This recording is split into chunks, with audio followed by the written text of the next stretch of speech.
Shalom, povo de Deus, aqui no monte, sol resolveu aparecer, né? Um pouco frio, pensando aqui algo da parte de Deus. E Deus me fez lembrar lá de Juízes, capítulo 21, versículo 25. O livro de Juízes, na verdade, é um livro enigmático, né? Que nos faz refletir muito. E o capítulo que eu mencionei, 21, verso 25, diz assim: naqueles dias não havia reis em Israel, porém, ponto e vírgula, porém, cada um fazia o que era reto aos seus olhos. Na versão revista e corrigida, existe esse porém.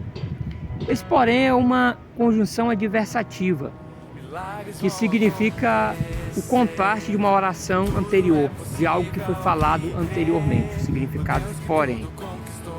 E isso me leva a pensar algo que nos preocupa, porque veja bem, o sucessor de Moshe Rabbeinu, de Moisés, Josué, Deus havia levado, assim como Moisés. E Deus não havia levantado os reis, Deus não havia levantado ainda os profetas. Moisés já tinha ido, Josué também. Então seus líderes nesse momento Deus havia recolhido, e o povo de Israel estava sem rei, sem sacerdote e sem profeta. Deus não havia levantado. Ele ia levantar posteriormente depois o último juiz, que seria também profeta Samuel. E era esse intermédio. Como Deus não havia levantado reis, como diz o versículo, não tinha reis, não tinha sacerdote, não tinha profeta, o povo vivia num caos espiritual. Pense bem, o ser humano por si, ele sempre procura alguém para que ele seja conduzido. Isso é do instinto do ser humano, quer ser conduzido por alguém. O ser humano precisa de um líder. E quando não tem esse líder, o ser humano se sente vazio, muito sem caminho, sem direção. Essa é a palavra. Israel estava assim, sem direção, afastou-se de Deus, e Deus então deixou aquele período. E o livro de Juízes é enigmático, profundo, porque nos leva a pensarmos um pouco.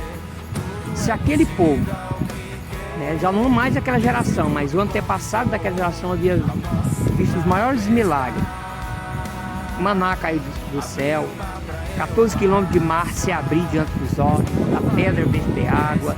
Então a sua geração anterior, seus pais, seus avós haviam contado para aquela geração que agora estava em Canaã, mas sem o seu líder. E a Bíblia diz que foi um declínio espiritual muito grande. E o que me chama a atenção é isso, na parte B do versículo, que cada um fazia o que era reto aos seus olhos. Porém, cada um fazia o que era reto aos seus olhos. Hoje não é diferente.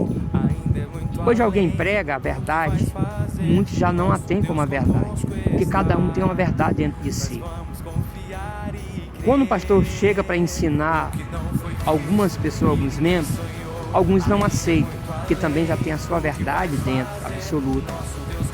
E o que nós vemos é exatamente isso. Hoje nós não temos profeta, mas temos dom de profecia, nós temos sacerdotes, e o que nós vemos é um povo que anda de porta em porta de placa de igreja, infelizmente, e um grande grupo desengrejado.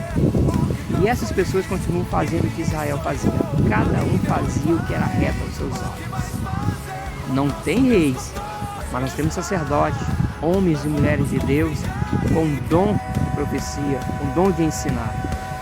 Mas essa geração nossa, parecida com aquela geração de juízes, cada um faz o que acha bom e reto aos seus olhos. Pense um pouco nisso.